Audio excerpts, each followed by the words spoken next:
اس بیان میں آپ سماعت فرمائیں گے امام علی مقام امام حسین پاک کے شہزادے امام زین العابدین رضی اللہ تعالی عنہ کی زندگی، آپ کی سیرت کے خوبصورت پہلو، اور اس سے بہت کچھ آپ کو بھی سیکھنے کا ملے گا اور آپ کی اولاد کو بھی۔ آئیے ہمارے ساتھ شامل ہو جائیے اور آخر تک اس بیان کو سماعت کیجیے۔ الحمدللہ رب العالمین والصلاة والسلام علی سید الانبیاء والمرسلین، اما بعد فاعوذ باللہ من الشیطان الرجیم، بسم اللہ الرحمن الرحیم۔ الذین ينفقون فی السراء والضراء والکاظمین الغیظ والعافین عن الناس واللہ یحب المحسنین۔ آمنت باللہ صدق اللہ العظیم۔ اللہم صلی علی محمد وعلی آل محمد کما صلیت علی ابراہیم وعلی آل ابراہیم انک حمید مجید۔ صلاۃ و سلام علیک یا سیدی یا رسول اللہ وعلی آلک و اصحابک یا سیدی یا نبی اللہ۔ کاروان صبر کے سالار زین العابدین، دین حق کے مرکز انوار زین العابدین، منزل اہل رضا ہے آپ کا نقش قدم، فکر کا بے مثل ہے معیار زین العابدین۔ بن لڑے جس نے یزیدی فوج کو دے دی شکست، بن لڑے جس نے یزیدی فوج کو دے دی شکست، آپ ہیں وہ صبر کی تلوار زین العابدین۔ دشمنوں نے بھی اما پائی در سجاد سے، خیر و برکت کا ہے وہ کردار زین العابدین۔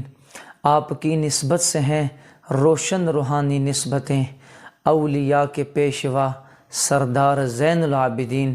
بے نوا ساغر پہ بھی چشم عنایت کیجیے، بے نوا ساغر پہ بھی چشم عنایت کیجیے، بزم جاں کے مالک و مختار زین العابدین۔ انسان کے کردار اور اس کے اخلاق پر والدین کی تربیت اور اس کے اردا گرد جو ماحول ہے، اور اس میں سے بھی بالخصوص جو اس کے گھر کا ماحول ہے، اس کا بہت بڑا اثر ہوتا ہے۔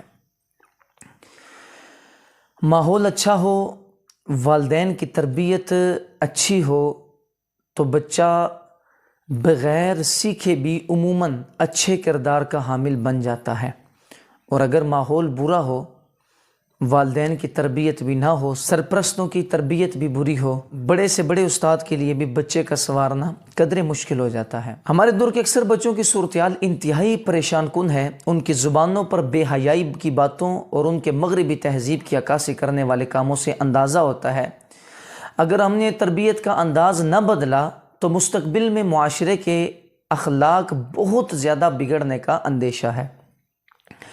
حاضرین و سامعین، اولاد کی اچھی تربیت پر زور دیتے ہوئے سید عالم نور مجسم شاہ آدم و بنی آدم رسول محتشم صلی اللہ تعالی علیہ وآلہ وسلم نے ارشاد فرمایا، جامع ترمذی شریف حدیث نمبر 1952 ہے، ما نحل والد ولد من نحل افضل من ادب حسن، یعنی والدین کی طرف سے اولاد کے لیے اچھی تربیت سے بہتر کوئی تحفہ نہیں ہے۔ اچھے تربیت سے مراد کیا کہ انہیں دین سکھایا جائے۔ دینی تربیت بہترین تحفہ ہے، اس لیے کہ باقی طائف کا فائدہ وقتی ہوتا ہے، صرف اولاد کو ہی نہیں بلکہ والدین کو بھی، اور صرف دنیا ہی میں نہیں، والدین کے مرنے کے بعد قبر میں بھی اولاد کی طرف سے ان کو فائدہ پہنچتا رہتا ہے۔ تاریخ میں کئی ایسے نامور شخصیات کا تذکرہ ملتا ہے جنہیں اچھا ماحول اور عمدہ تربیت میسر آئی تو انہوں نے ایسے اعلیٰ کردار اور نمایاں کارناموں کا مظاہرہ کیا کہ قیامت تک انسانیت کے لیے وہ مشعل راہ بن چکے ہیں۔ آج بھی ان کی سیرت لائق تقلید ہے اور لائق بیان ہے۔ ایسے ہی شخصیات میں سے ایک حسین نام، ایک خوبصورت نام شہزادہ امام حسین حضرت سیدنا امام زین العابدین رضی اللہ تعالی عنہ کا بھی ہے۔ آپ اپنے نانا امام الانبیاء سید الانبیاء والمرسلین صلی اللہ علیہ وسلم کے حسین اخلاق، اپنے دادا مولا المسلمین خلیفہ چہارم حضرت سیدنا علی المرتضیٰ شیر خدا کرم اللہ تعالی وجہہ الاسنا کی طاقت، اپنے تایا امام حسن مجتبیٰ رضی اللہ تعالیٰ عنہ کی سیادت اور اپنے بابا امام علی مقام حضرت امام حسین پاک کی جرت کے وارث ہیں۔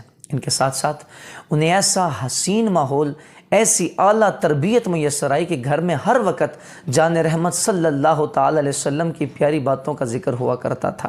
رگوں میں دوڑنے والے خون، ماحول اور تربیت کا یہ اثر تھا کہ آپ نے اپنے دور کے سب سے زیادہ علم و فضل، زہد و تقوی، حلم و فضیلت والے افراد میں سے تھے۔ آپ کی سیرت طیبہ کے بے شمار پہلو آج بھی امت کے لیے بہت بڑی رہنمائی کا ذریعہ بنتی ہیں۔ حاضرین و سامعین، آج انشاءاللہ امام زین العابدین رضی اللہ تعالی عنہ کے حوالے سے آپ کی سیرت مبارکہ کے جو خوبصورت پہلو ہیں، سارے ہی خوبصورت ہیں، لیکن چند ایک ہم یہاں پر ذکر کر دیتے ہیں۔ آپ اس بیان کو آخر تک سماعت کیجئے گا، انشاءاللہ بہت کچھ سیکھنے کو مل جائے گا۔ حاضرین و سامعین، شہزادہ امام حسین اسیر کربلا سجاد زین العابدین ابو الحسن سیدنا علی اوسط رضی اللہ تعالی عنہ، آپ رضی اللہ تعالیٰ عنہ 38 سنہ ہجری میں مدینہ طیبہ میں پیدا ہوئے۔ 2 سال اپنے دادا محترم مولا المسلمین سیدنا علی کرم اللہ تعالی وجہہ الاسنا کی آغوش محبت پائی۔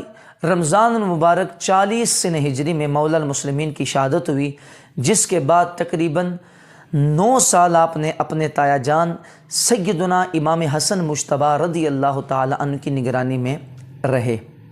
5 ربیع الاول 39 سنہ ہجری امام حسن مجتبیٰ رضی اللہ تعالیٰ عنہ شہید ہوئے، تو والد گرامی حضرت سیدنا امام حسین سے تربیت نصیب ہوئی۔ حاضرین و سامعین، محرم الحرام 41 سنہ ہجری میں جب واقعہ کربلا پیش آیا تو آپ بھی اپنے بابا جان امام علی مقام امام حسین پاک رضی اللہ عنہ کے ہمراہ اس میں شریک تھے۔ اس وقت آپ کی عمر تقریباً 22 سال کی تھی اور بیماری کی وجہ سے میدان میں تشریف فرما نہ ہو سکے۔ خاندان رسالت صلی اللہ تعالی علیہ وسلم کے مردوں میں صرف آپ ہی قیدی تھے، باقی سب نے جام شہادت نوش کیا۔ امام حسین پاک رضی اللہ تعالیٰ عنہ کی نسل پاک جو ہے وہ آپ ہی سے چلی۔ محرم الحرام کی 94 سنہ ہجری محرم الحرام میں مدینہ منورہ میں وصال مبارک ہوا اور اپنے نانا جان کے قدموں میں اپنے تایا جان کی قبر اطہر کے پاس جنت البقیع میں آرام فرما ہوئے۔ پہلے جنت البقیع میں مزارات پر انوار پر گنبد موجود تھے، یہ غالباً 1925 کے قریب کی بات ہے، تقریباً وہاں پر گنبد موجود تھے۔ تب سیدنا عباس رضی اللہ تعالیٰ عنہ اور آپ کے مزار کا گنبد ایک ہی تھا۔ حاضرین و سامعین، ہر شخص یہ جانتا ہے کہ اس نے موت کا ذائقہ چکھنا ہے اور کسی بھی صورت میں موت سے بچنا ممکن نہیں ہے، اور یہ بھی معلوم ہے کہ موت اپنی مرضی سے نہیں آتی، بلکہ اللہ تعالیٰ جب چاہے جہاں چاہے وہ موت کا فرشتہ بھیج دیتا ہے۔ انسان کی خوش نصیبی اور سب سے بڑی کامیابی یہ ہے کہ اسے سلامتی ایمان کے ساتھ اللہ تعالیٰ کی فرما برداری میں موت آئے، اور اس کی سب سے بڑی ناکامی یہ ہے کہ وہ کفر یا ضلالت میں مرے۔ سامعین و حاضرین، اللہ پاک اپنی لاریب کتاب میں سورہ ال عمران میں ارشاد فرماتا ہے، یا ایھا الذین آمنوا اتقوا اللہ حق تقاتہ ولا تموتن الا وانتم مسلمون۔ اے ایمان والو، اللہ سے ڈرو جیسا کہ اس سے ڈرنے کا حق ہے، اور ضرور تمہیں موت صرف اسلام کی ہی حالت میں آئے۔ یعنی زندگی کے ہر لمحے میں ایمان اور اسلام پر قائم رہنے کی کوشش کرو، تاکہ جب بھی تمہیں موت آئے حالت اسلام پر ہی آئے۔ حضرات محترم، خاندان رسالت مصطفیٰ کریم صلی اللہ علیہ وسلم کے خاندان مبارک کا جو قافلہ کربلا کے قریب پہنچ چکا تھا، ایک رات امام علی مقام امام حسین پاک رضی اللہ تعالیٰ عنہ نے کوئی خواب دیکھا اور یہ کلمات کہتے ہوئے اب بیدار ہوئے، انا للہ و انا الیہ راجعون والحمد للہ رب العالمین۔ بے شک ہم اللہ ہی کے لیے ہیں اور اسی کے بندے ہیں، وہ جس حالت میں چاہے رکھ، یقیناً ہم اسی کی طرف لوٹنے والے ہیں، اور سب خوبیاں اللہ پاک کے لیے ہیں۔ امام زین العابدین رضی اللہ تعالیٰ عنہ نے بابا جان سے یہ کلمات سن کر پوچھا، یا ابتی جویلت فدا کا مما حمدتا واسترجعتا، یعنی ابا جان صدقے جاؤں الحمدللہ اور انا للہ کہنے کا کیا سبب ہے؟ آپ نے فرمایا، مجھے اونگ آئی تھی، میں نے خواب میں ایک گھڑ سوار کو دیکھا، اس نے کہا القوم یسیرون والمنا یا تسیر الیہ، کربلا کی طرف جا رہا ہے اور شہادت ان کی طرف آ رہی ہے۔ یہ سن کر امام علی مقام رضی اللہ عنہ نے فرمایا، فعلمت ان انفسنا نعیت الینا، معلوم ہوتا ہے کہ اس خواب کے ذریعے ہمیں ہماری شہادتوں کی خبر دی گئی ہے۔ سبحان اللہ۔ حاضرین و سامعین، یقیناً یہ خواب معمولی نہیں تھا، کوئی اور ہوتا تو سنتے ہی اس کے سان خطا ہو جاتے، مگر امام زین العابدین رضی اللہ تعالیٰ نہایت ہی اطمینان سے عرض کرنے لگے، یا اباتی لا اراک اللہ سوءا السنا علی الحق، یعنی بابا جان اللہ پاک آپ کو ہر مصیبت سے بچائے، کیا ہم حق پر نہیں ہیں؟ امام علی مقام امام حسین پاک نے فرمایا، والذی یرجع الیہ العباد، کیوں نہیں بیٹے، قسم بخدا ہم حق پر ہیں۔ شہزادہ والا شان حضرت امام زین العابدین نے کہا، اذن لا نبالی ان نموت محقین، یعنی جب ہم حق پر ہیں تو کوئی پرواہ نہیں ہے، اللہ تعالیٰ جب چاہے جہاں چاہے شہادت عطا فرما دے۔ سبحان اللہ تعالیٰ۔ امام علی مقام امام حسین پاک رضی اللہ تعالیٰ یہی سننا چاہتے تھے۔ شہزادے کی جرت کو داد دیتے ہوئے فرمایا، جزاک اللہ من ولد خیرہ ما جزا ولدن عن والدی، اللہ کریم نے کسی بھی والد کی طرف سے اسے اس کے بچے کو جو اجر و ثواب عطا فرمایا، اللہ تعالیٰ بیٹے تجھے میری طرف سے سب ثواب عطا فرمائے۔ آج ہم موت سے تو ڈرتے ہیں، مگر یہ خوف نہیں ہے کہ کہیں ایسا نہ ہو کہ نافرمانی میں موت آ جائے۔ امام زین العابدین رضی اللہ تعالیٰ نے غلامان اہل بیت کو یہ سکھایا کہ موت کا خوف نہیں ہونا چاہیے، وہ تو آنی ہے، فکر یہ ہونی چاہیے کہ جب بھی موت آئے تو اللہ تعالیٰ اور اس کے رسول صلی اللہ علیہ وسلم جل جلالہ کی فرما برداری میں آنی چاہیے۔ سامعین مکرم، اللہ تعالیٰ اپنے کرم سے کامل مسلمانوں کے دلوں میں مخفی اور پوشیدہ چیزوں کا علم ڈال دیتا ہے، وہ علامات اور نشانیاں دے کر حقیقت جان لیتے ہیں۔ اس خوبی کو فراست اور بصیرت کا نام دیا جاتا ہے۔ جتنا ایمان کامل ہوتا ہے، فراست بھی اتنی زیادہ ہوتی ہے۔ سیدنا ابو سعید سعد بن مالک خدری رضی اللہ تعالیٰ عنہ سے روایت ہے، یہ جامع ترمذی شریف کی حدیث نمبر 3127 ہے۔ ان سے روایت ہے کہ رسول پاک علیہ الصلوۃ والسلام نے فرمایا کہ اتقوا فراست المؤمن فإنه ينظر بنور اللہ، کہ مومن کی فراست سے ڈرو، اس بات سے ڈرو کہ اللہ تعالیٰ اسے مخفی اور پوشیدہ باتیں بتا دے اور تمہیں شرمندگی کا سامنا کرنا پڑے، کیونکہ یقیناً وہ اللہ تعالیٰ کے نور سے دیکھتا ہے۔ پھر رسول پاک علیہ السلام نے یہ ایک مبارکہ تلاوت فرمائی، ان فی ذالک لآیات للمتوسمین، سورہ حجر ہے کہ بے شک اس میں فراست والوں کے لیے نشانیاں ہیں۔ امام زین العابدین رضی اللہ تعالیٰ کو اللہ تعالیٰ نے دیگر بہت سی خوبیوں کے ساتھ ساتھ فراست میں بھی کمال عطا فرمایا، جس کا اظہار آپ نے بہت سارے مواقع پر فرمایا۔ امام علی مقام امام حسین پاک کی شہادت کے بعد لوگوں کے جذبات سے فائدہ اٹھانے کے لیے مختار بن ابو بیت سقفی نامی ایک شخص اہل بیت کی محبت کا نعرہ لے کر اٹھا۔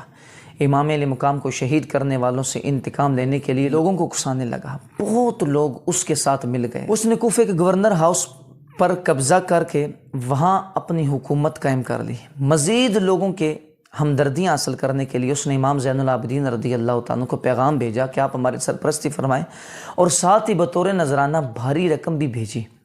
بظاہر اس کا منشور تو بڑا اچھا تھا۔ امام زین العابدین رضی اللہ تعالیٰ نے اللہ تعالیٰ کی دی ہوئی فراست سے جان لیا کہ یہ شخص مفاد پرست ہے اور اس کی تحریک کا انجام اچھا نہیں ہے۔ راوی نے کہا، فَأَبَا علی ان یقبل ذلك منہ او یجیبہ عن کتابہ سبہ علی رؤوس الملاء فی مسجد النبی صلی اللہ علیہ وسلم واظہر کاذبہ وفجورہ ودخولہ علی الناس باظہار المیل بآل ابی طالب، یعنی آپ نے نہ تو اس کا نذرانہ قبول کیا اور نہ ہی اس کے خط کا جواب دیا، بلکہ مسجد نبوی شریف میں سب کے سامنے اس کے کرتوتوں کا پردہ چاک کر دیا اور اس کا فسق و فجور واضح کر دیا، اور لوگوں کو بتایا کہ وہ صرف حکومت حاصل کرنے کی لالچ میں اہل بیت کی محبت کی باتیں کرتا ہے۔ حتیٰ کہ مختار نے دیگر اہل بیت کو اپنا ہم نواب بنانا چاہا تو امام زین العابدین رضی اللہ تعالیٰ نے ان سے فرمایا کہ یہ شخص جھوٹا اور مفاد پرست ہے۔ حاضرین و سامعین، شروع میں مختار سقفی نے کچھ اچھے کام کیے اور امام علی مقام کو شہید کرنے والے بدبختوں کو قتل کروا دیا، مگر بعد میں اس بدبخت نے نبی ہونے کا جھوٹا دعویٰ کر دیا۔ چنانچہ سیدنا عبداللہ ابن زبیر رضی اللہ تعالی عنہما نے اس کے خلاف لشکر تیار کر کے اس سے جہاد کیا اور 67 سن ہجری میں اس کو قتل کر دیا۔ یہاں رک کر میں ایک بات یہ کرنا چاہتا ہوں، اور اس واقعے سے جو درس حاصل ہوتا ہے، ہمارے یہاں بھی ایسے لوگوں کی کمی نہیں ہے کہ جو محبت اہل بیت کے نام پر عوام الناس کو جمع کرتے ہیں، بار بار اپنی محافل میں اہل بیت علیہم رضوان کا ذکر کر کے تو لوگوں کے دل اور ان کی توجہ اپنی طرف وہ مرکوز کروانا چاہتے ہیں۔ سامعین و حاضرین، ہمیں چاہیے کہ کبھی بھی کسی وقت بھی ہم ان لوگوں کی باتوں میں نہ آئیں، اور اس سے یہ پتہ چلا کہ جو بظاہر اہل بیت کا نام لیتا ہے تو یہ لازمی نہیں کہ وہ اہل بیت کا نوکر بھی ہو سکتا ہے وہ بدبخت انسان ہو، وہ اہل بیت کا ٹائٹل استعمال کر رہا ہو، اہل بیت کا نام لے کر وہ اپنی دکان چمکا رہا ہو۔ آج ایسے لوگوں کی کمی نہیں ہے، ہمارے ارد گرد بہت سارے ایسے لوگ ہیں جو صحیح العقیدہ سنی مسلمانوں کو نعوذ باللہ ناسبی اور خارجی کہہ کر تو ان کو پس پش ڈال دیتے ہیں۔ جو یاد رکھیے گا، جو ابھی دور چل رہا ہے اس کی پیش نظر یہ ضروری ہو چکا ہے کہ کوئی اگر صحابہ کرام علیہم رضوان کا ذکر کرتا ہے تو اس کے ساتھ ساتھ اہل بیت پاک کا بھی ذکر کرے، اور کوئی اگر اہل بیت پاک کا ذکر کرتا ہے تو اس کے ساتھ ساتھ صحابہ کرام علیہم رضوان کی محبت کا بھی ذکر کرے، دونوں کو لے کر چلے، کیونکہ اس دور میں اس بات کی اشد حاجت ہے۔ اگر کوئی صحابہ کی تعظیم کی بات کرتا ہے، ان کے ادب اور احترام کی بات کرتا ہے، تو فوراً ٹھک سے بعض لوگوں کے ذہنوں میں یہ سوال آتا ہے، نعوذ باللہ یہ دیکھو خارجی ہو گیا۔ اور اگر کوئی اہل بیت علیہم رضوان کی بات کرتا ہے، محبت کی بات کرتا ہے، تو بعض لوگوں کے ذہنوں میں ٹھک آ جاتا ہے کہ یہ جناب رافضی ہو گئے۔ اہل سنت و جماعت شروع سے الحمدللہ رائے حق پر ہیں اور رائے حق پر رہیں گے، اور اسی پر انشاءاللہ ان کا خاتمہ ہوگا۔ آپ احباب سے بھی گزارش کی جاتی ہے کہ کبھی بھی ان 2 نمبر لوگوں سے، بالخصوص وہ لوگ جو صحابہ کرام علیہم رضوان کا ٹائٹل استعمال کر کے تو اہل بیت پر زبان درازی کرتے ہیں، یا وہ لوگ جو اہل بیت کا ٹائٹل استعمال کر کے صحابہ پہ زبان درازی کرتے ہیں، ان سے اپنے آپ کو محفوظ رکھیں، اپنے بچوں کو محفوظ رکھیں۔ میرے امام محمد رضا خان قنداری رحمۃ اللہ تعالیٰ علیہ نے بڑی خوبصورت بات فرمائی کہ اہل سنت کا ہے بیڑا پار اصحاب حضور، نجم ہے اور ناؤ ہے اطرت رسول اللہ۔ سامعین، ایک میں جو بات کر رہا تھا اسی کو آگے چلاتا ہوں کہ آپ نے دیکھا کہ مختار سقفی نے ابتدا میں کیسے سٹینڈ لیا اور کیسے وہ آگے بڑھا اور محبت اہل بیت کے نعرے لگائے، لیکن بعد میں گمراہ ہوا اور اس کو قتل کر دیا گیا نبوت کے دعوے کی وجہ سے۔ مختار کا انجام جان کر انسان جو ہے وہ امام زین العابدین رضی اللہ تعالیٰ عنہ کی فراست کو سلام پیش کرتا ہے، لیکن اس سے بڑی ایمان فروز بات یہ ہے کہ رسول پاک علیہ السلام نے بھی اس کے بارے میں بتا دیا تھا۔ جامع ترمذی شریف کی حدیث پاک ہے، سیدنا عبداللہ ابن عمر رضی اللہ تعالیٰ عنہ سے روایت ہے، جان جہاں صلی اللہ علیہ وسلم نے فرمایا فی ثقیف کذاب و مبیر، قبیلہ بنو ثقیف میں ایک بڑا جھوٹا اور ایک ظالم ہوگا۔ امام ترمذی رحمۃ اللہ تعالیٰ نے فرمایا اس حدیث پاک میں بڑے جھوٹے سے مراد مختار بن ابو بیت ثقفی ہے، اور ظالم سے مراد حجاج ابن یوسف ہے۔ اللہ تعالیٰ بڑے حلم والا ہے، وہ پسند فرماتا ہے کہ اس کے بندے بھی حلم اور بردباری کا مظاہرہ کریں۔ حلم کا آسان لفظوں میں اگر ترجمہ اور مفہوم سمجھانا ہو تو یہ ہے کہ غضب اور غصہ آنے اور اسے نافذ کرنے کی طاقت کے باوجود اسے نافذ نہ کرنا اور سزا نہ دینا، یہ حلم کہلاتا ہے۔ اللہ تعالیٰ کا حلم کیا ہے؟ اللہ تعالیٰ اپنی شان اس خوبی سے متصف ہے، وہ سب سے زیادہ حلم والا ہے۔ اس نے قرآن مجید میں متعدد مقامات پر اپنی اس خوبی کا ذکر فرمایا، اور آیہ مبارکہ میں یوں ارشاد فرمایا ان اللہ غفور حلیم، کہ بے شک اللہ تعالیٰ بہت بخشنے والا حلم والا ہے۔ صحیح بخاری شریف کی حدیث نمبر 7378 ہے، جیسے کہ ابو موسیٰ عبداللہ بن قیس اشعری رضی اللہ تعالیٰ راوی ہیں کہ جان رحمت صلی اللہ علیہ وسلم نے ارشاد فرمایا ما احد اصبر علی اذن سمعہ من اللہ یدعون لہ الولد ثم یعافیہم ویرزقہ، یعنی تکلیف دے ناپسندیدہ بات کو سن کر سب سے زیادہ حلم فرمانے والا، سزا کو مؤخر کرنے والا اللہ تعالیٰ ہے۔ لوگ اس کے لیے اولاد کا دعویٰ کرتے ہیں، پھر بھی وہ انہیں عافیت دیتا ہے، مصیبتوں سے بچاتا ہے اور رزق عطا فرماتا ہے۔ اسی سلسلے میں امام زین العابدین رضی اللہ عنہ کی بات سنیے گا۔ امام زین العابدین رضی اللہ تعالیٰ عنہ کو ان کی کنیز وضو کروا رہی تھی، اچانک اس کے ہاتھ سے پانی کا برتن گر گیا جس سے آپ زخمی ہو گئے۔ آپ نے اس کی طرف سر اٹھا کر دیکھا، اس نے عرض کی اللہ تعالیٰ نے اپنے پسندیدہ بندوں کا وصف بیان کیا ہے، اور اللہ پاک فرماتا ہے والکاظمین الغیظ، اور غصہ پینے والے۔ آپ نے فرمایا قد کظمت غیظ، میں نے اپنا غصہ پی لیا۔ اس نے کریمہ کا اگلا حصہ پڑھ دیا، کہتی ہے والعافین عن الناس، اور لوگوں سے درگزر کرنے والے۔ آپ نے فرمایا قد عفا اللہ عنک، یعنی میں نے تجھے معاف کیا، اللہ پاک بھی تجھے معاف کر دے۔ وہ عرض گزار ہوئی واللہ یحب المحسنین، اور احسان کرنے والے اللہ کے محبوب ہیں۔ ارشاد فرمائے اذهبی فانت حرۃ، فرمایا جا تو آزاد ہے۔ سبحان اللہ۔ دیکھیں وہ کنیز ہے، وہ قرآن کی آیتیں پڑھتی جا رہی ہے، اور جواب میں امام زین العابدین بھی جو ہیں نوازتے جا رہے ہیں۔ ہمارے معاشرے کی صورتحال یہ ہے کہ تقریباً ہر گھر میں لڑائی ہے اس وقت، ہر دکان پر جھگڑا ہے، ہر آفس کا ماحول بگڑ چکا ہے، اور تو اور مساجد میں بھی لوگ ایک دوسرے سے الجھنا نہیں چھوڑتے۔ اس نوبت کا ایک بڑا سبب یہ ہے کہ ہم بردباری سے بہت دور ہیں۔ سیرت امام زین العابدین سے سبق لیتے ہوئے ہمیں بھی درگزر کی عادت ڈال لینی چاہیے۔ حاضرین و سامعین، انسان کے پاس جو کچھ بھی ہے وہ سب اللہ تعالیٰ کا عطا کردہ ہے۔ انسان کی خوش نصیبی اللہ پاک کے دیے ہوئے میں سے کچھ اس کی راہ میں پیش کرنے کی سعادت حاصل کرتا ہے۔ بزرگ فرماتے ہیں اللہ تعالیٰ دیتا سب کو ہے مگر لیتا کسی کسی کا ہے۔ ہر ایک کو راہ خدا میں خرچ کرنے کی توفیق نصیب نہیں ہوتی۔ قرآن و سنت میں بھی یہ تربیت فرمائی گئی کہ یہ خیرات کا مقصد رب تعالیٰ کو راضی کرنا ہے، لہٰذا اگر ظاہر کرنے میں کوئی شرعی حکمت نہ ہو تو خفیہ طور پر خرچ کرنا چاہیے تاکہ غریب کا بھرم بھی رہے اور ریاکاری بھی نہ آئے۔ حاضرین و سامعین، قیامت کی بے انتہا گرمی میں جن خوش نصیبوں کو عرش الہی کا سایہ نصیب ہوگا، ان میں سے ایک کا تذکرہ کرتے ہوئے مصطفیٰ کریم صلی اللہ علیہ وسلم نے ارشاد فرمایا، صحیح بخاری شریف کی حدیث پڑھ رہا ہوں، 1423 نمبر حدیث ہے، فرمایا وَرَجُلٌ تَصَدَّقَ بِصَدَقَةٍ فَأَخْفَاهَا حَتَّى لَا تَعْلَمَ شِمَالُهُ مَا تُنْفِقُ يَمِينُهُ۔ فرمایا کہ جو شخص اس طرح خفیہ طریقے سے خرچ کرے کہ بائیں ہاتھ کو بھی معلوم نہ ہو کہ دائیں ہاتھ سے کیا خرچ ہوا، یہ ہے خفیہ طور پر دینے کی بابت۔ ہمارے ہاں کچھ نہ اس کے برعکس چل رہا ہے معاملہ۔ ہمارے ہاں پہلے تو نیکی لوگ کم ہی کرتے ہیں، جو کر بھی دے نا خرچ کرنے والی، وہ اپنے نام کے بڑے بڑے بینر لگوا لیتا ہے، بڑے بڑے پوسٹر لگوا لیتا ہے کہ دیکھو جناب چودھری صاحب، راجہ صاحب، خان صاحب نے، فلاں صاحب نے اتنا بڑا مال خرچ کر دیا۔ میں اکثر یہ کہتا ہوتا ہوں کہ یقین مانے ہمارا اگر بس چلے نا ہمارے لوگوں کا، تو وہ جو مسجد میں پنکھا بھی دیتے ہیں نا، تو اس کے اوپر جو لکھا ہوتا ہے کہ گجرات فین یا صوفی فین، تو اس کی جگہ بھی وہ اپنا نام نصب کروائیں۔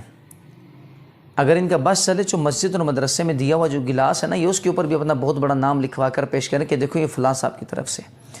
نلکا کہیں لگایا جاتا ہے، بور نکلوایا جاتا ہے، نلکا کہیں پر بور لگوایا جاتا ہے، نلکا لگایا جاتا ہے، کچھ بھی کیا جاتا ہے، وہاں پر بھی بڑے بڑے جناب اشتہار نصب ہو جاتے ہیں کہ فلانے صاحب نے یہ خرچہ کیا۔ خدا کے لیے لوگوں اس سے اپنے آپ کو بچا لو۔ یہ بہت بڑا دکھلاوا، ریاکاری کا نیت، اگر دکھلاوے کی نیت ہے تو ریاکاری ہے، اور یہ بہت بڑا گناہ ہے۔ مصطفیٰ کریم علیہ السلام نے تو فرمایا تھا کہ دائیں ہاتھ سے دو تو بائیں کو معلوم بھی نہ ہو کہ کیا خرچ کیا دائیں نے۔ ہمارے ہاں تو اس کے برعکس ہے کہ ہم تو جناب ڈھول بجا کر لوگوں کو بتاتے ہیں دیکھو میں نے یہ خرچ کیا۔ اور پھر آپ نے سوشل میڈیا پہ دیکھا ہوگا ہمارے بہت سارے کرم فرمائے ایسے ہیں، جب وہ کسی کو 50 روپے کا نوٹ بھی دیتے ہیں نا تو اس کے ساتھ سیلفی بناتے ہیں، دیکھیں جی جناب صاحب بناتے ہیں، دیکھو جی 50 روپے کا نوٹ دیتے ہوئے۔ خدا کے لیے یار یہ دکھلاوا لازمی ہے کیا بغیر پینا فلیکس کے، کیا بغیر کسی تشہیر کے، بغیر کسی بڑے ٹائٹل اور نام کے، کیا اللہ کی راہ میں نہیں خرچ کر سکتے؟ خدا کے لیے کہیں ایسا نہ ہو آپ نے اللہ کے دربار میں کروڑوں خرچ کیا ہو اور آپ صرف اپنے بڑے بڑے نام لکھوانے کی وجہ سے بروز محشر پھنس جائیں۔ خدا کے لیے پیغام اللہ کی راہ میں دیتے ہو تو اپنے آپ کو دکھلاوے سے محفوظ کر لو، اللہ تم سے راضی ہو جائے گا۔ حاضرین و سامعین، سیرت زین العابدین جو ہے وہ بڑی انوکھی ہے، وہ بڑی پیاری ہے۔ خاموشی سے غریبوں کی مدد کرنے کا سلیقہ کوئی امام زین العابدین رضی اللہ عنہ سے سیکھے۔ آپ کی سیرت نگاروں نے لکھا ہے کہ کان ناس بالمدینتی یعیشون لا یدرون من این یعیشون ومن یعطیہم فلما مات علی بن الحسین فقدوا ذالک فعرفوا انہ هو الذی کان یاتیہم فی اللیل بما یاتیہم بہ وقیل انہ کان یعول میت اہل بیتی بالمدینتی ولا یدرون بذالک حتی ماتا۔ فرمایا کہ مدینہ منورہ میں 100 ایسے مستحق گھرانے تھے جنہیں اخراجات ملتے تھے، مگر انہیں معلوم نہیں تھا یہ کون دیتا ہے۔ امام زین العابدین رضی اللہ تعالیٰ کے وصال اقدس کے بعد جب رات کی تاریکی میں ملنے والے راشن کا سلسلہ بند ہوا تو پتہ چلا کہ ایک عرصے تک یہ امداد امام زین العابدین رضی اللہ تعالیٰ کی طرف سے ہمیں مل رہی تھی۔ لما ماتا وجدوا فی ظہرہ و اکتافہ اثر حمل الجراب الی بیوت الارامل والمساکین فی اللیل۔ یعنی وصال امام کے بعد جب آپ کو غسل دیا گیا تو معلوم ہوا کہ آپ کی پشت مبارک اور کندھوں پر بوجھ اٹھانے کے نشانات ہیں۔ رات کی تاریکی میں بیواؤں اور غریبوں کے گھروں تک پہنچانے کے لیے غلہ اٹھانے کے نشانات تھے۔ حاضرین و سامعین، غریبوں کی دل جوئی اور امداد کا ایسا حسین انداز تھا کہ مال بھی عطا فرماتے اور اعزاز سے بھی نوازتے کہ آپ کی سیرت میں ہے جب امام زین العابدین رضی اللہ تعالیٰ کی بارگاہ میں کوئی سوالی آتا، آپ خوشی کا اظہار کرتے ہوئے فرماتے اسے خوش آمدید جو میرا توشہ اٹھا کر آخرت تک پہنچا دے گا، مجھ سے خیرات وصول کرے گا اور اس کا اجر مجھے آخرت میں ملے گا۔ سبحان اللہ، کتنی پیاری سوچ ہے امام زین العابدین رضی اللہ تعالیٰ کہ وہ ہمیں سکھا رہے ہیں۔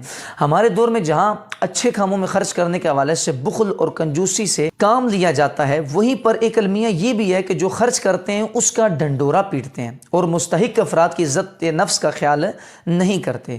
کسی کی امداد کرتے ہوئے تصاویر بنانا، پھر ان کی تشہیر کرنا، اس طرح کے دیگر کئی پہلو اصلاح طلب ہیں۔ امام زین العابدین رضی اللہ عنہ کی مبارک سیرت سے سبق لیتے ہوئے دل کھول کر خرچ کرنا چاہیے اور اس طرح خرچ کرنا چاہیے کہ مستحق کا اعزاز بھی ہو اور رب تعالیٰ کی رضا بھی حاصل ہو جائے۔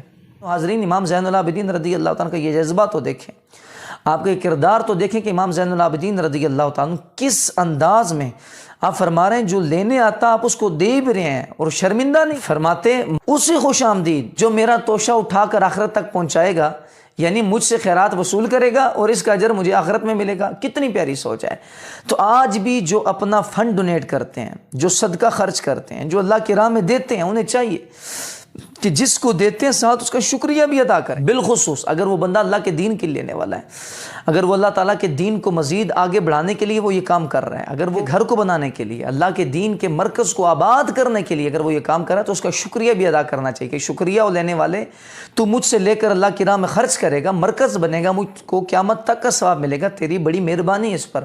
لیکن ہمارے ہاں اس کے برعکس ہو رہا ہے۔ اللہ پاک ہم سب مسلمانوں کی حفاظت فرمائے۔ حاضرین و سامعین، قرآن و سنت میں والدین کے ساتھ حسن سلوک اور جائز کاموں میں ان کا حکم ماننے کی بہت تاکید فرمائی گئی ہے، حتیٰ کہ رب تعالیٰ نے اپنی عبادت کے حکم سے متصل ہی بندے کو اپنے والدین کے ساتھ حسن سلوک کرنے کا حکم عطا فرمایا ہے اور اس کے ساتھ عاجزی سے پیش آنے کا فرمایا اور بے ادبی والے الفاظ سے مکمل اجتناب کی تاکید اللہ نے فرمائی ہے۔ اس حوالے سے بھی امام زین العابدین رضی اللہ عنہ کی سیرت ہمارے لیے مشعل راہ ہے۔ آپ کو والد ماجد کی شفقتیں تقریباً 22 سال تک میسر رہیں، والدہ کی معیت ایک عرصے تک رہی۔ والدہ کے احترام کا تذکرہ کرتے ہوئے سیرت نگاروں نے لکھا کہ کان علی بن الحسین ابن علی ابن ابی طالب لا یاکل مع امہ فی صفحۃ وکان ابر الناس بہا۔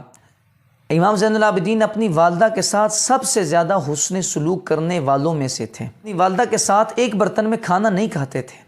آپ سے اس کی وجہ پوچھی گئی تو آپ نے فرمایا اخاف ان آکل معہا فتسبق عینہا الی شیء من الطعام وانا لا اعلم به فآکلہ فاکون قد عققتها۔ فرماتے ہیں کہ والدہ کے ساتھ ایک ہی برتن میں کھانے سے مجھے یہ ڈر رہتا ہے کہ ان کی نظر کھانے کے کسی حصے پر پڑے اور وہ اسے کھانا چاہیں مگر مجھے معلوم نہ ہو اور میں اسے کھا لوں تو یوں لا علمی میں مجھ سے ان کی نافرمانی ہو جائے گی۔ اللہ اکبر کبھی۔ امام زین العابدین رضی اللہ عنہ کا یہ مبارک ارشاد بالخصوص ہماری نوجوان نسل کے لیے رہنمائی کا ذریعہ بن جاتا ہے، جو اپنے والدین کا حکم ماننا سعادت سمجھنے کے بجائے اپنے لیے بہت بڑا بوجھ سمجھ۔ سبحان اللہ۔ حضرات محترم، قرآن و سنت میں تربیت فرمائی گئی کہ مسلمان اپنے دل میں خوف خدا بھی رکھے اور اس کی بارگاہ میں امید بھی رکھے۔ خوف خدا سے مراد یہ ہے کہ مسلمان اللہ تعالیٰ کی عظمت اور جلالت، اس کی شان، بے نیازی اور عدم مسئولیت بارگاہ میں حاضری کا تصور کر کے اپنے گناہوں کے انجام سے ڈرتا رہے۔ اور امید کا یہ مطلب ہے کہ خوف کے ساتھ ساتھ اللہ تعالیٰ کے فضل و کرم، اس کی شان رحیمی کا تصور کر کے اس کی رحمت و بخشش کی قوی امید سے وابستہ رہے۔ حاضرین و سامعین، پھر آگے چل کے خوف دو طرح کا ہوتا ہے۔ ایک تو گناہوں کی سزا میں اللہ تعالیٰ کے عذاب سے ڈرنا، یہ عام مسلمانوں میں سے پرہیزگاروں کو نصیب ہوتا ہے۔ دوسرا اللہ تعالیٰ کے جلال، اس کی عظمت، اس کی شان بے نیازی اور اس کی ناراضی سے ڈرنا، یہ خوف اللہ تعالیٰ کے قرب خاص والوں کو ملتا ہے۔ قرب خداوندی جس قدر زیادہ ہوگی تو اس کی شان بے نیازی سے اتنا ہی زیادہ ڈر لگے گا۔ اس میں کوئی شک نہیں کہ امام زین العابدین رضی اللہ عنہ اللہ تعالیٰ کا خاص قرب پانے والوں میں سے ایک تھے، اسی لیے آپ کے قلب مبارک میں خشیت الہی بھی بے پناہ تھی۔ روایت میں تھا کہ ایک بار آپ نے حج کا ارادہ کیا، تو یہ تاریخ دمشق میں ہے، فلما احرم اصفر وانتقد ولم یستطع ان یلبیہ، کہ آپ نے احرام باندھا تو آپ کا رنگ مبارک زرد ہو گیا، جسم کانپنے لگا، حتیٰ کہ زبان پاک سے تلبیہ لبیک اللہم لبیک نہ کہہ سکے۔ عرض کی گئی ما لک لا تلبی، کیا وجہ ہے حضور آپ لبیک نہیں پڑھ رہے؟ آپ فرمانے لگے اخشا اقول لبیک فیقول لی لا لبیک، یعنی مجھے ڈر ہے کہ میں کہوں لبیک اے اللہ میں حاضر ہوں، اور وہ فرمائے لا لبیک تیری حاضری قبول نہیں ہے۔ عرض کی گئی تلبیہ تو بہرحال ضروری ہے، اس کے بغیر احرام معتبر نہیں۔ آپ رضی اللہ تعالیٰ کی زبان سے لبیک نکلنا تھا کہ بے ہوش ہو گئے اور سواری سے گر پڑے، اور پھر حج کے اختتام تک کچھ اس طرح کی کیفیت رہی۔ حضرات محترم، جب حضرت امام زین العابدین نماز کے لیے کھڑے ہوتے تو بھی کیفیت بدل جاتی ہے، رنگ زرد ہو جاتا ہے، جسم مبارک کپ کپانے لگتا ہے۔ اس کی وجہ پوچھی گئی تو آپ نے فرمایا ما تدرون بین یدی من نقوم ومن نناجی، کہ تم نہیں جانتے کہ میں کس کے سامنے کھڑا ہونے لگا ہوں، کتنی بڑی بارگاہ میں التجائیں پیش کرنی ہیں۔ ہماری حالت زار کیا ہے؟ جن کی پوری زندگی اللہ تعالیٰ کی فرما برداری میں گزری، جن کی سفارش سے ہمیں اپنی بخشش کی امید ہے، وہ تو اللہ تعالیٰ کے خوف سے یوں لرزہ رہتے ہیں کہ ہم لوگ جن کے دامن اچھے اعمال سے خالی ہیں اتنے بے باک ہو چکے ہیں کہ گناہ کر کے اس پر شرمندہ بھی ہم نہیں ہوتے۔ اللہ تعالیٰ ہمارے حالوں پہ رحم فرمائے۔ ہم بہت برائی میں جا رہے ہیں اور برائیوں کے گڑھے میں ہم گرتے جا رہے ہیں۔ اللہ تعالیٰ ہمیں ہدایت نصیب فرمائے۔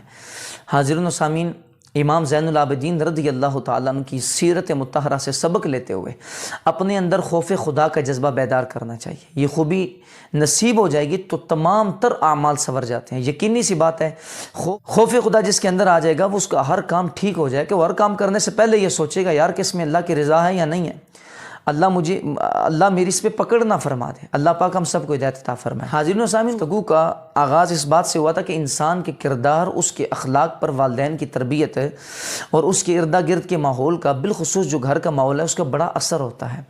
امام زین العابدین رضی اللہ تعالیٰ کی حسین سیرت کے کچھ پہلو آپ نے سماعت کیے۔ توجہ طلب بات یہ کہ ان کی تربیت کن اصولوں پر تھی، اس کی برکت سے ان کا کردار اتنا حسین ہوا۔ اس کا جواب بالکل واضح ہے کہ وہ خاندان رسالت مآب صلی اللہ علیہ وسلم کے چشم و چراغ ہیں۔ ان کے گھر میں رسول پاک علیہ السلام کی باتیں ہوا کرتی تھیں۔ خود فرمایا البدایہ والنہایہ میں ہے کہ کننا نعلم مغازی النبی صلی اللہ علیہ وسلم کما نعلم السورۃ من القرآن، یعنی ہمیں رسول پاک صلی اللہ علیہ وسلم کے غزوات مبارکہ کے واقعات ایسے سکھائے جاتے تھے جیسے قرآن پاک کی تعلیم دی جاتی ہے۔ اگر ہم چاہتے ہیں ہماری نسل کا کردار بھی قابل رشک ہو تو یہی اصول اپنائیں، خود بھی نبی پاک علیہ السلام کی مبارک سیرت جانیں اور اپنی اولاد کو بھی یہ سوغات فراہم کریں۔ انشاءاللہ اس کا فائدہ یہ ہوگا کہ معاشرے میں بہت جلد تبدیلی آ جائے گی، ہمارے بگڑے ہوئے سارے کام ٹھیک ہونا شروع ہو جائیں گے۔ اللہ پاک ہم سب کو عمل کرنے کی توفیق نصیب فرمائے۔ اللہ تعالی ہم سب کا حامی و ناصر ہو۔ جس نے یہ بیان پورا نہیں سنا اس سے گزارش کی جاتی ہے پورا بیان سنیں، انشاءاللہ اس کا بڑا گہرا اثر ہونے والا ہے۔